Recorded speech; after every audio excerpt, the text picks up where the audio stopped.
We've had a huge interest in this webinar today, which of course speaks volumes to our marvellous speaker who we're about to hear from.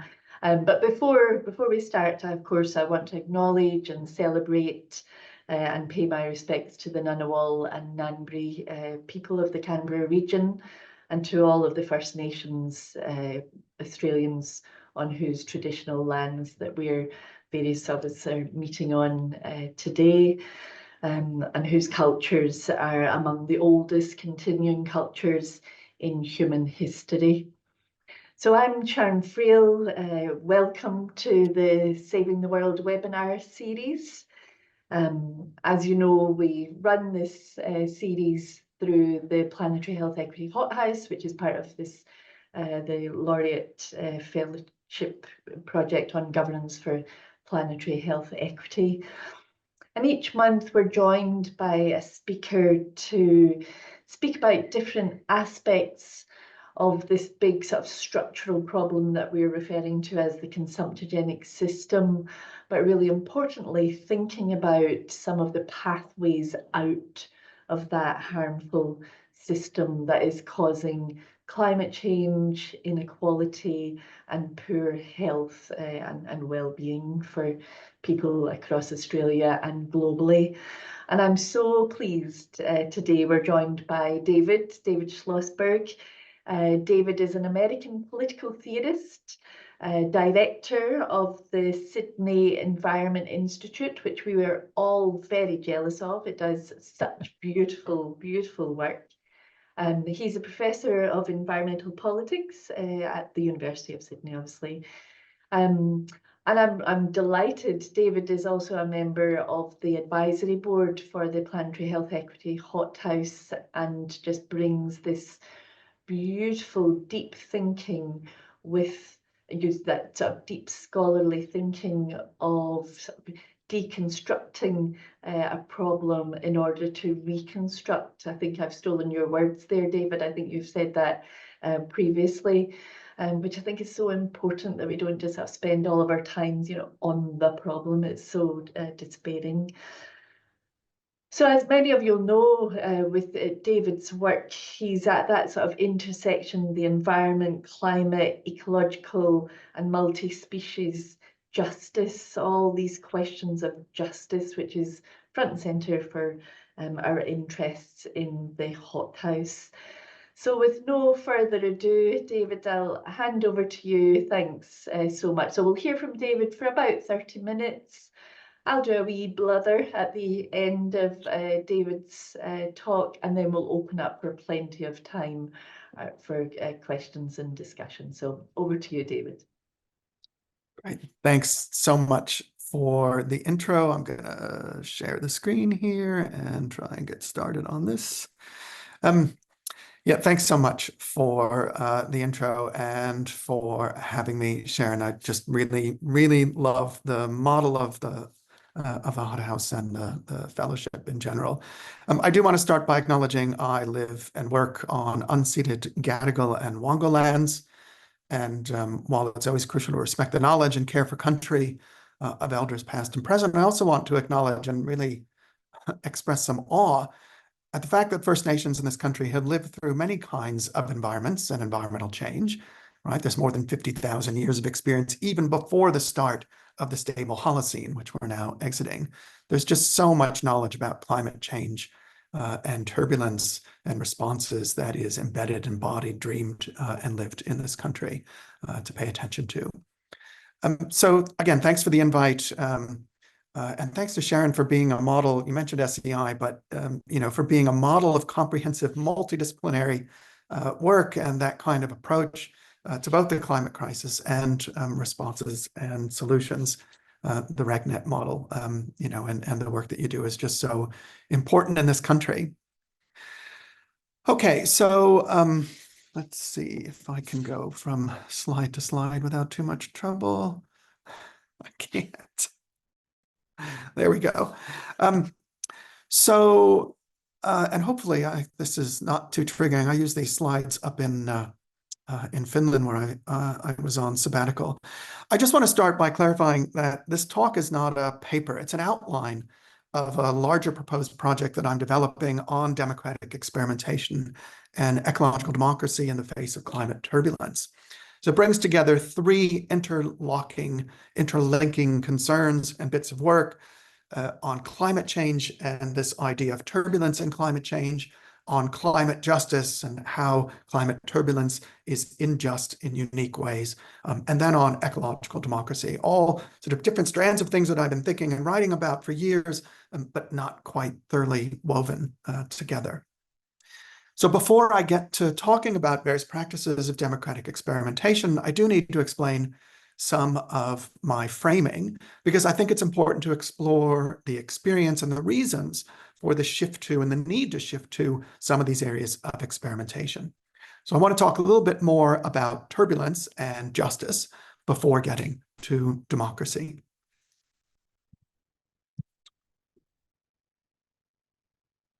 So like many of us, I was just really impacted by the fires and the floods. I initially started writing on climate turbulence after the Black Summer bushfires, when Australia burned for months. Like I said, I was just in Finland, and I try and explain the scale of the fires to my Finnish friends: 243 square kilometers, which is 72% the size of Finland, right? And Finland is 70% forested land, which means that it's the equivalent of losing all of the forests of Finland. That got people's attention, right? The scale of what we experienced was just immense and all-encompassing. And then, of course, personally, like many others, I was impacted by the fires. I had asthma for the first time in my life. The experience, as with many of my colleagues and many folks across Australia, changed both our bodies and our thinking. And beyond that, of course, we've had intense flooding. Colleagues that we work with in the Northern Rivers obviously have experienced multiple 100-year floods, a 1,000-year flood 2 weeks after a 100-year flood. This experience of climate turbulence is real, it's visceral, it's shared, especially in a number of places, including Australia, whereas it was difficult to talk about this in the North and in Northern Europe, where they still tend to talk about climate change and climate impacts in the future tense. The other point I want to make about the experience of climate change is not just about the sort of shock events. The idea of turbulence is about climate change not just showing up in, this fire or this flood or this event here or there. It's about the sort of multiple compounding relentless events, right? So we now regularly see something like a heat wave kill people, which then leads to fires, which creates a public health emergency around air quality, respiratory distress. We see multiple crises simultaneously: floods, heat waves, fires, smoke emergencies in North America and Southern Europe last summer. But then it's never just those events, right? It's the secondary or the compounding impacts. There's an increase in food insecurity. There's interruption in food supply chains. Prices go up, and then corporations gouge on top of that. And we have inflation. And then interest rates go up along with everything else. And we have a housing crisis, right? And then it starts to rain again or burn again. And the oceans are having their own heat waves with impacts to biodiversity and earth systems. And all of this is happening simultaneously. Now, obviously, a lot of scholars and the commentariat are talking about this in terms of the polycrisis. And, we use this word, I use this word, but I'm uncomfortable with the term polycrisis. So I want to contrast polycrisis with turbulence in a bit. And I think the main thing for me is that polycrisis just seems to be another word for complexity, or a lot going on at once. It sounds too two-dimensional to me. It seems like a Venn diagram, a flat Venn diagram of intersecting issues. And for me, climate turbulence, it's more visceral, it's more material, it's more experiential. It encompasses not just that physicality, but then the reflexivity that comes out of that experience. So for me, the point of polycrisis isn't just about understanding complexity exists. It's about the material meaning and the impacts of that, the physicality, the undermining, the disturbance, the unsettling, right? Using the language of new materialism, there's a vitalism, I think, in turbulence. There's meaning, there's affect, there's impact. So there are a number of political theorists, and that's sort of my original training in political theory. There are a number of political theorists, such as Lars Tonder in Copenhagen and Danny Selmayr here and others, writing on these kinds of affect-induced tipping points, or just sort of hints at the need to enable a more ecological democracy. Lars calls for a more Zoe-centric demos, he says, a commingling of human and more than human, an openness to the world around. And this is what interests me about turbulence. It's the experience of people and communities on the ground in the midst of upheaval. It's what it feels like. It's the everyday life of turbulence. It's the physicality and materiality that I'm really interested in as it impacts and makes us think about relationality between community and place, the impacts on human and more than human entanglements and immersions. So I'm interested in this idea of turbulence because I think it helps break up a dualism that we often see in resilience thinking, right? It's shock versus stress, and that's also used in adaptation planning, but we can talk more about that in the Q&A. So that's the idea of turbulence, but there's clearly aspects of justice. And as Sharon said, I've been interested in justice, environmental justice, climate justice, multi-species justice, ecological justice for my entire career. But again, that experience of fires in particular really made me think a bit further about the relationship between climate change, turbulence, and justice. So how exactly is this reality an ongoing sort of continuity of disruptions, converging crises, that physicality, right? What's the relationship between a life of turbulence and environmental and climate justice, right? What's unjust about turbulence and the disruption that we are experiencing?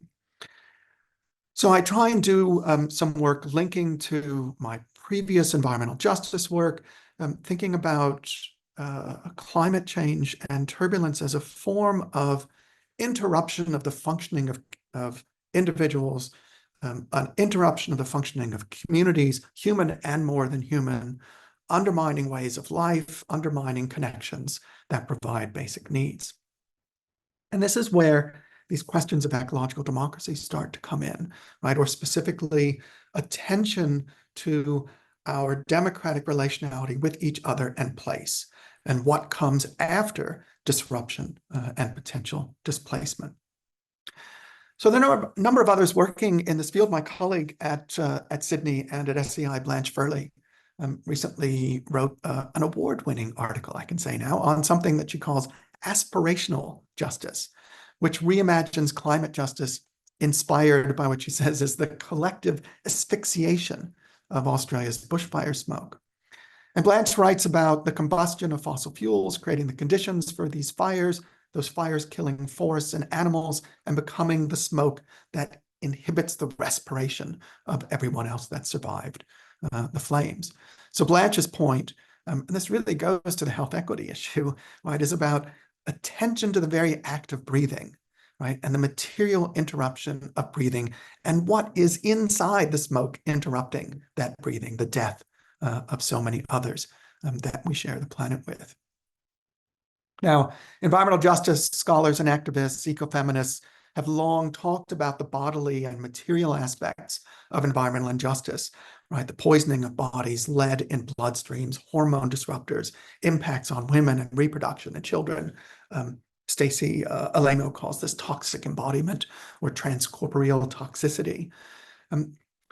And beyond that physicality, though, there's also the psychological impacts, right? There's a growing literature on climate anxiety, the stress of climate change, that physicality, that sense of impending doom and loss from converging crises. And I think that gets at the intersection of the physical and material aspects on the one hand, and the disruptions to entanglements between and across human and non-human relations.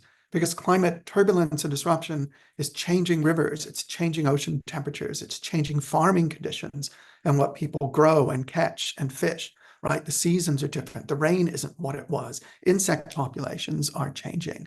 So the question is about what the impact of this kind of ongoing detachment from the historically known is going to be, right? What is the impact of detachment from long-standing generational knowledges of place?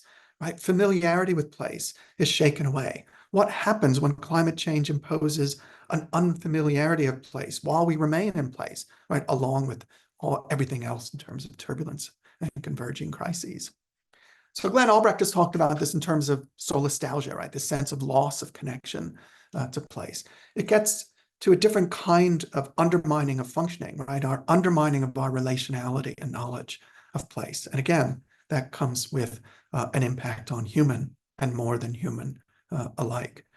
So one of the key vulnerabilities, the real experiences of the current era of turbulence is going to be the reality of disturbances and displacements and detachments from the places that we live and from communities, human and non-human, in which our knowledges of place are immersed. So there's that kind of disruption and separation. And for me, that's a huge part of climate injustice. Okay, so I need that context to sort of put in place or to give some background to the kind of democratic experimentation and multi-species democratic and ecological democratic responses that I'm thinking about. So the reality of climate turbulence, the injustice of disturbance and displacement has been inspiring in some ways to a range of forms of democratic innovations and experimentations, a number of new forms of what we could call ecological or multi-species democracy. So the main question that I'm interested in is how communities are already beginning to respond to climate turbulence and climate injustice in experimental ways. How are they attempting to reclaim or rebuild or transform attachments to place and the functioning of communities? Now, I'm doing this by looking into actually existing democratic experiments. This isn't about theory. It's not about just imaginaries, just what we hope to do. There's a great line by the author China Miéville. He did this great essay on the limits of utopian thinking, where it says we can't just say this is the future that we want to build, right, and then hope for it, right, design something and sit back. For Miéville, he says it's the process of making it that will allow us to do so, right? There's a necessary active materiality to the building of alternatives. Danny, Salome, our other colleagues and I at SCI have done some work in the space that we call grounded imaginaries, right? Work happening on the ground, imagining alternative futures by putting them into practice. Miéville's got this other great line where he says that we need to learn to hope with teeth, right? And that, I think, is what I'm trying to emphasize, these examples of hoping with teeth, this sort of actual doing that's happening on the ground. I think core to all of these types of experiments and innovations is an expanded practice of inclusion. Right? One of the things I'm interested in looking at is one of the basic foundational principles of democratic theory is something called the all-affected principle or the all-interested principle, that anyone impacted by a policy should have some sort of say over it, and that no one should be left out of decision-making that impacts or shapes their environment, their place, their relations. Now, I'll talk a little bit about democratic innovation as deliberation. And I love all this growing work that's happening on deliberation as innovation. I've done deliberative assemblies here in the city of Sydney. They've been impactful. Our Multi-Species Justice Collective is looking for funding to do a number of experiments in more than human inclusion and deliberation at multiple scales. So I see immense potential there. But in terms of democratic responses to climate turbulence, there's a lot more to democratic experimentation than just deliberative democracy. So I want to talk about deliberation, but I want to go beyond that because I think the focus on deliberative experimentation is incomplete. And more importantly, it's just not fully reflective of the experimentation that's already happening in a number of places.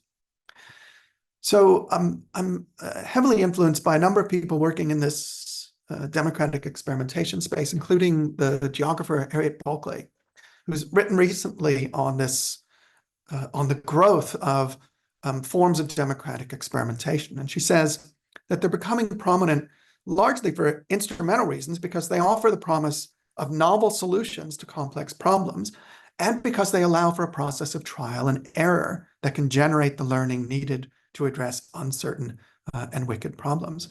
And she argues that experimentation suspends norms and rules, creates new ways of relating to each other and the natural world, and of course, may not be a choice. She says that we may be living in a condition of permanent experimentation. And I think the reality is that we just don't have existing forms of government or governance that are fit for purpose when it comes to climate turbulence.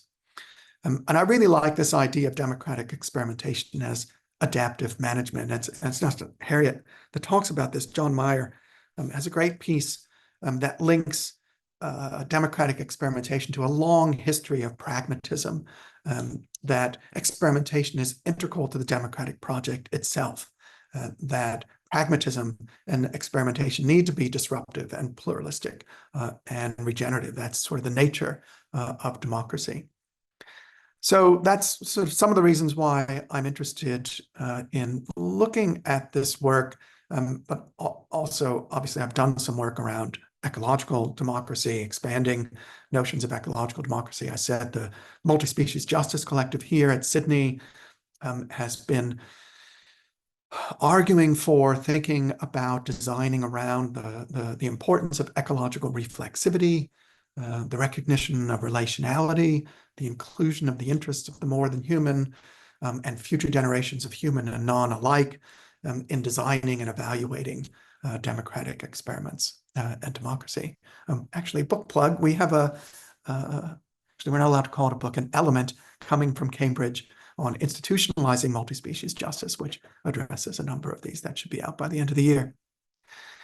So all of that as sort of intro. Now I want to talk about 4 different kinds of approaches to democratic innovation or democratic experimentation that I want to explore a bit further.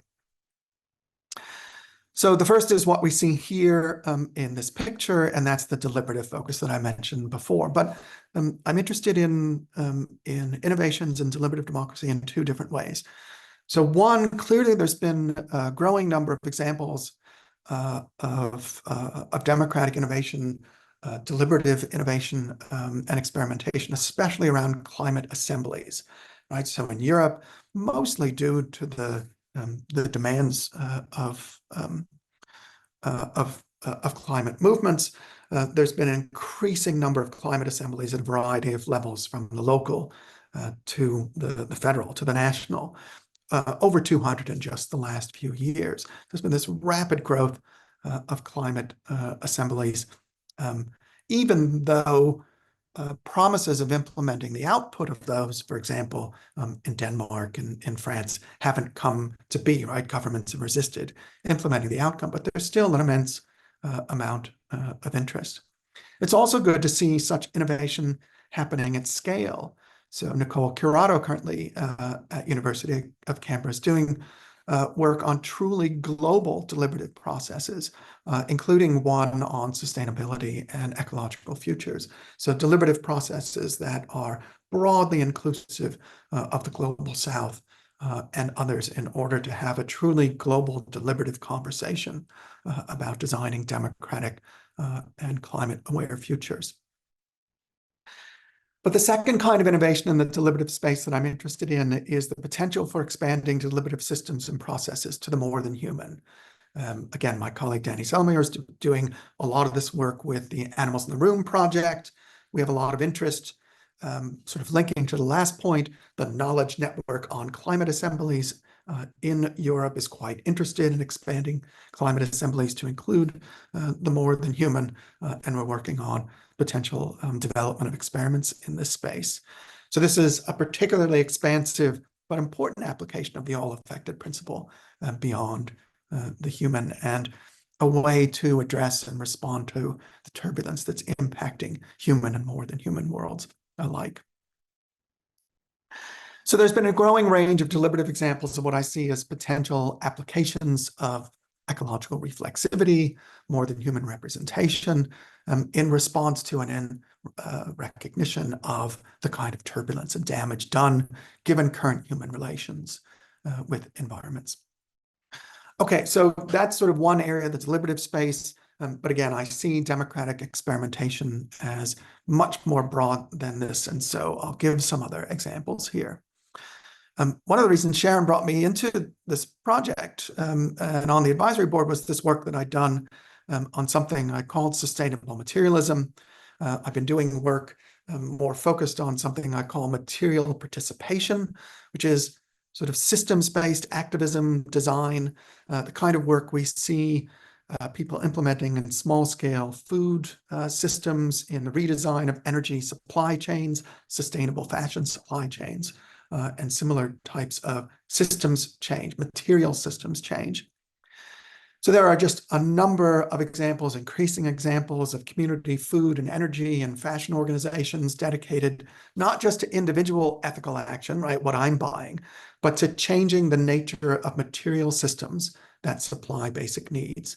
And so this idea of material participation that I've been developing is about attentiveness to what flows through bodies, what flows through environments, what flows through communities, and redesigning those in more sustainable ways. So a number of the interviews for my sustainable materialism work really illustrated a motivation of folks, being attentive to, being reflexive about ecological sustainability, social justice, democratic participation. All of these things have come together in the design of new systems. And we know just on food systems, and I'm sure there are experts in the room, there are hundreds, if not thousands, of communities that are attempting to reconfigure food systems in the face of the rapaciousness of conventional agriculture and supply chains, the impacts on farmers, on climate, on biodiversity, on communities, and food security. And the focus is on more sustainability via attachments to place, more food security, more food justice for human and non-human alike. And again, we might call this democratic experimentation, but the reality is that many communities, especially indigenous and global South communities, have been practicing this kind of sustainable materialism for generations and generations. And there, for many, the issue is that these practices have been colonized, they've been undermined, they've been extracted, they've been enclosed for more corporatized or ecologically destructive systems that have caused both turbulence and injustice. But the knowledge remains and the desire remains.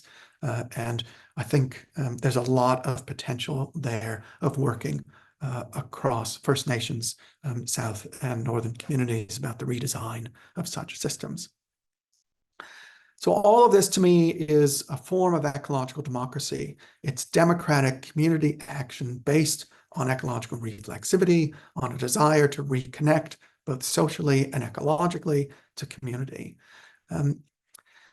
So these kinds of system redesigns, these kinds of community-based redesign of the supply of basic needs like food and energy and clothing, that's another set of democratic experiments that I'm looking at. And they're not as institutionalized as deliberative processes, but they are about finding ways to represent interests and relationality of the more than human in the context of climate change and lack of sustainability. So that's one other form of experimentation. The other thing that I've been working on that I want to incorporate here is community response to climate disasters. So colleagues at the SCI and I recently completed another large project looking at community responses to repeated heat waves and bushfires and flooding, the work done by civil society organizations, often in the absence of state-based emergency services. There's another project, again, led by Danny, that's been looking specifically at community responses to care for animals in the midst of disaster. But all of these communities illustrate the potential of democratic organizing and immediate response to disaster, and democratic organizing for ongoing resilience and potentially sort of long-term adaptation pathway planning. So we've done network analyses to show what the relationship is between a range of pre-existing social, cultural, material, and economic practices. It's often referred to as social capital, and we're thinking more along the lines of social infrastructure rather than capital.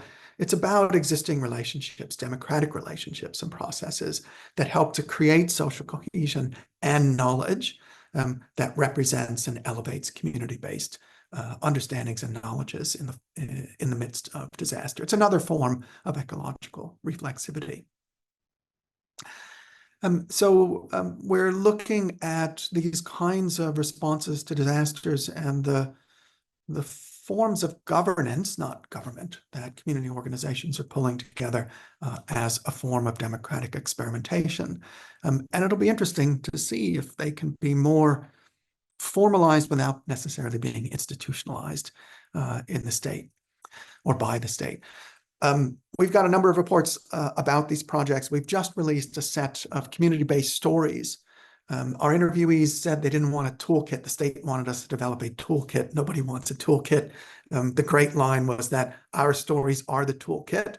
And so that's the name of an output in a podcast series that we've just published at the SCI. So this is another kind of democratic experimentation that we are looking at that I want to expand for this potential project. And finally, I know I'm getting to time, Sharon. Sorry, I'll get to this last one. This was, I think, one of the most fun bits of my time in Finland and one of the most informative.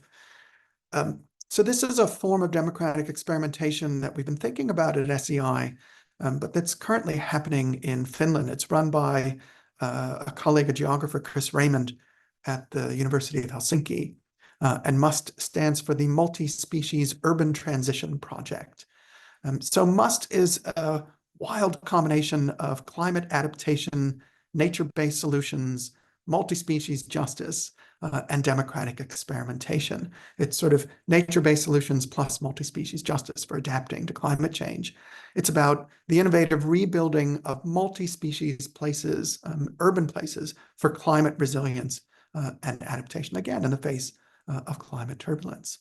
So I'm interested to see how we can do community-based adaptation that isn't just about human resilience, but about an attentiveness to biodiversity and more than human habitats in urban spaces as well. So it's expanding the usual sort of adaptation pathway planning and nature-based solutions to more fully engage the range of populations that exist relationally in cities. So I know there's interest here. This goes back to a decade ago when we ran this deliberative process about adaptation in the city of Sydney. And after the city gave its presentation about what its adaptation planning was about, some of the first questions were, what about the parks? What about the bats? What about the trees? What about the birds? What about our pets? Right? There's an immediate keen interest by residents to think about expanding the democratic circle of consideration in urban redesign and in adaptation. So it's another form of democratic politics, experimental democratic politics, that can expand representation and inclusion of more than human interests and engage ecological reflexivity and relationality in urban redesign. So that's just a framework for understanding the necessity and the background of experimentation and ecological democracy given turbulence and climate injustice. These are models already in practice of democratic experimentation in the face of both. So before ending and going to questions, one more minute, Sharon, I do want to talk about the potential critiques and dangers. We get critiques all the time. Oh, this is great, but you can't solve all of the problems of the world this way. And if you focus on these kinds of things, you're taking energy away from the bigger efforts that can that can solve all of our problems. And we can talk about why I disagree with that and why I'm interested in the actual work that's happening. But there's a larger issue, and one that has to be addressed, and that's the potential counter to this work, right? The alternative to democratic experimentation is less democracy, right? The alternative is more anti-democratic, more absolutist, more authoritarian, more exclusionary, and more, frankly, potentially fascistic responses. There are a number of folks on the right using the climate crisis, using climate turbulence, and the unsettled nature of climate turbulence to justify more authoritarian and xenophobic forms and practices of governance. They're not really promising to do anything about the crisis. They just use it to further authoritarian or nationalistic or xenophobic goals. There's a lot of work happening examining this reality across Europe in particular. One of my Finnish colleagues is doing an incredible deep dive into interviewing eco-fascists. I don't envy him this work. He has to decompress after each interview. But this anti-democratic response to climate change, it's a real danger. And it's absolutely crucial to include anti-democratic efforts and experimentation in any kind of project that's looking more positively at the alternatives or responses. Right. The reality there is there may be more climate chaos, and that may be the point of these organizations. Okay, so that's where I am at the moment. That's sort of a quick overview of some of my current thinking about climate turbulence, about the implications for theorizing climate justice, about some potential democratic experiments emerging from the uncertainty. And I really look forward to talking, hearing from Sharon and everyone here about these ideas, get some feedback as I develop a large grant proposal along these lines. Thanks very much. David, that was just marvelous. Oh my goodness.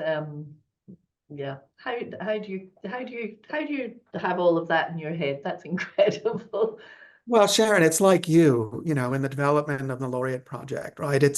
You're thinking, what have I been doing? I've been working in environmental and climate justice and sort of ecological democracy and doing much more applied work really for the last decade or so. And the question in the last decade or less of my academic career is, what do I want to do? What's important? How can I bring these threads of thinking together to have some impact? And in this case, bring attention to some really interesting, innovative alternatives that are happening on the ground. Yeah, no, marvelous. And I mean, I'll just say just a few words just while people are getting their sort of thoughts together, and please either drop something into the chat or preferably put your hand up, and I'll come off mute so that we're having a real discussion. It was just well. So first of all, from a planetary health equity perspective, everything that you described is so fundamental to that. It's fundamental to social equity. It's fundamental, obviously, to the environment. And as somebody concerned about health,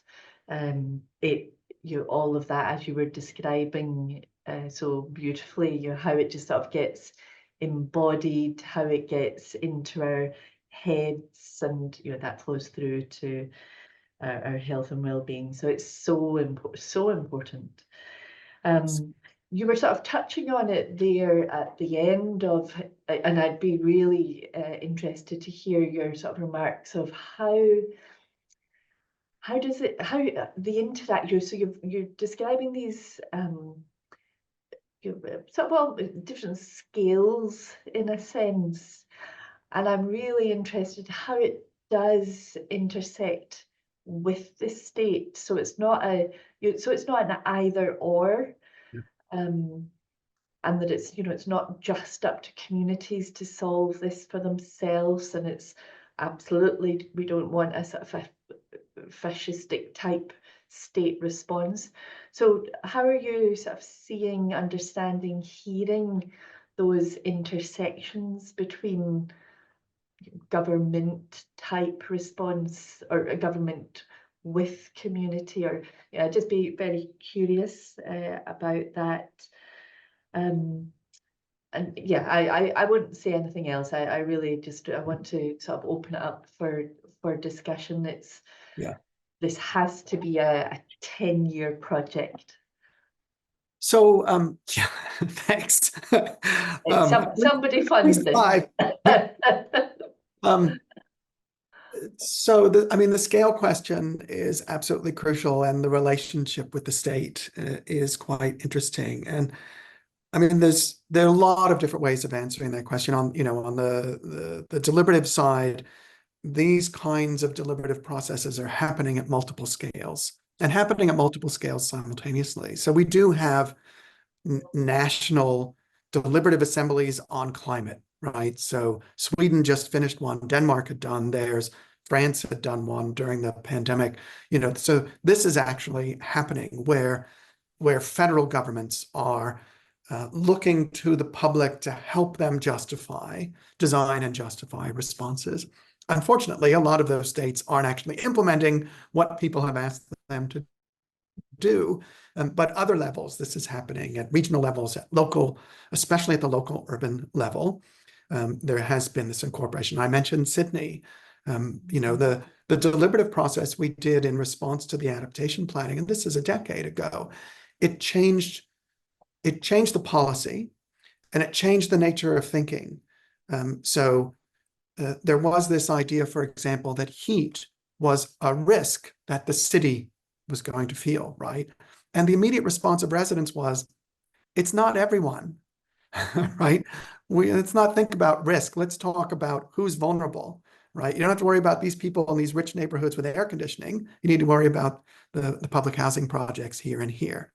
There's this immediate switch from the sort of generalized sense that governments often have, we're all in this together, to to differential vulnerability. Yeah.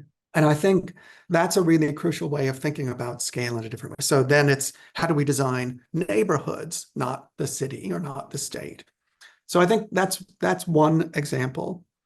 But I also think there's some real opportunity here. There's some work being done in international relations theory. Stephanie Wakefield, just the fact that so many governments and governmental structures are just not fit for purpose. Right. And we need experimentation because we just haven't dealt with this before, even though people in ecological democracy have been saying this. So an example of this, the New South Wales Reconstruction Authority has some guidelines out at the moment for the development of long-term adaptation pathway planning. And it's fantastic. It's phenomenal that they're thinking this way. They've been so immersed in emergency response and rebuilding and all of that sort of immediate. And so they're thinking long-term. But what they're doing differently is they're suggesting that the state needs to focus on regional adaptation plans, not just one for each local government area. But we don't have regional governance. There are no structures in place. So here's an admission on the part of the state of New South Wales that we need a different form of governance to plan our adaptation. And it's almost a bi-regional way of thinking. We need to think regionally about impacts and the way different communities have the same sort of experience, right? And so there's a real potential to think differently about scale and about just new governance processes for something like long-term adaptation planning. I think there's an immense amount of potential there in the face of climate turbulence, right? And that's the point. Yeah, brilliant.